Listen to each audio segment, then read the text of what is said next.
Assalamualaikum warahmatullahi wabarakatuh. Perkenalkan, nama saya Cynthia Salsabila dari Fakultas Pendidikan Agama Islam Universitas Indonesia Timur dengan NIM 238010007.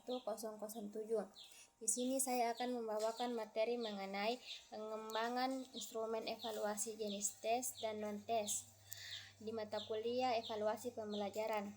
Pengertian dari evaluasi pembelajaran adalah alat atau perangkat untuk mengumpulkan data dan informasi tentang perkembangan kemampuan dan hasil belajar peserta didik dengan bertujuan 1. Mengukur capaian kompetensi. 2. Dasar pengambilan keputusan pendidikan seperti nilai, kelulusan, remedi atau tindak lanjut pembelajaran dan perbaikan proses pembelajaran. Dengan demikian, instrumen evaluasi harus dirancang dengan cara sistematis seperti validitas, reliabilitas, objektivitas, kepraktisan, dan keadilan. Adapun bentuk instrumen yaitu tes dan non-tes, di mana tes contohnya adalah tertulis, lisan, dan praktik. Sedangkan instrumen non-tes contohnya observasi, wawancara, angket, portofolio, dan jurnal. Instrumen tersebut digunakan untuk menilai aspek kognitif, efektif, psikomotorik secara utuh. Jenis-jenis instrumen tes. 1. Objektif, contohnya pilihan ganda. 2. Subjektif, contohnya uraian. 3. Formatif, tes yang dilakukan selama proses pembelajaran. 4. Sumatif, di mana tes yang dilakukan pada akhir pembelajaran. 5. Diagnostik, tes untuk mengetahui kelemahan peserta didik. 6. Praktik atau performansi, atau tes yang mengukur kemampuan keterampilan nyata.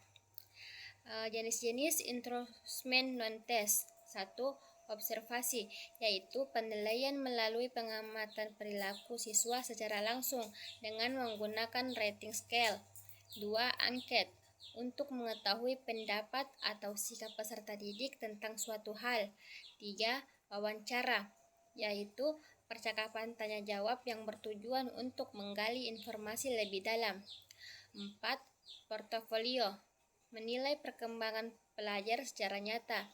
Yang kelima, jurnal refleksi, di mana berfokus mengenai sikap, proses, karakter, keterampilan sosial. Adapun prosedur pengembangan instrumen evaluasi tes yang dilakukan melalui beberapa tahap. Yang pertama, menentukan tujuan. 2. Membuat kisi-kisi. 3. Menulis butir soal.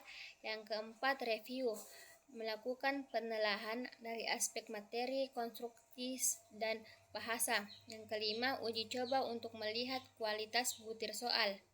Yang keenam, analisis butir soal. Dan yang ketujuh, revisi memperbaiki butir soal berdasarkan penyusunan instrumen final. Dan kedelapan, melaksanakan lalu menentukan skor dan melakukan interpretasi.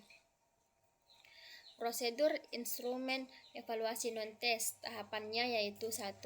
Menentukan tujuan penilaian. Yang kedua, memilih bentuk instrumen seperti observasi, portofolio, dan lain-lainnya. Yang ketiga, susun instrumen misalnya checklist. Yang keempat, memvalidasi ahli lalu uji coba. Yang kelima, revisi. Dan yang keenam, melaksanakan pengumpulan data lalu menganalisis data dan memberikan pelaporan hasil serta tindak lanjut. Yang selanjutnya ada karakteristik instrumen evaluasi tes. 1. Objektif dan terstandar.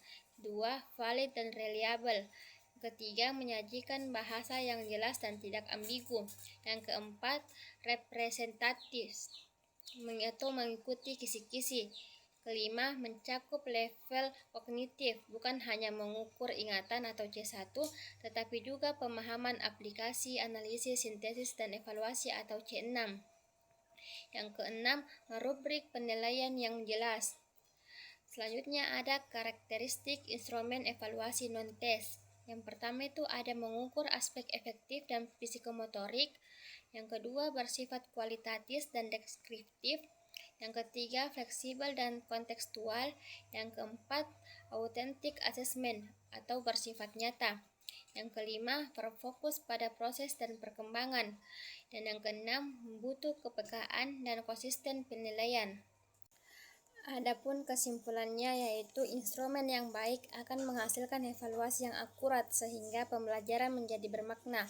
Maka dari itu, pilih dan kembangkan instrumen sesuai tujuan dan ranah yang ingin diukur, seperti tes untuk kognitif dan non-tes untuk sikap dan proses. Demikian materi yang saya bawakan, semoga bermanfaat. Jika ada kesalahan atau kekurangan mohon dimaafkan. Wabillahi taufik wal hidayah. Wassalamualaikum warahmatullahi wabarakatuh.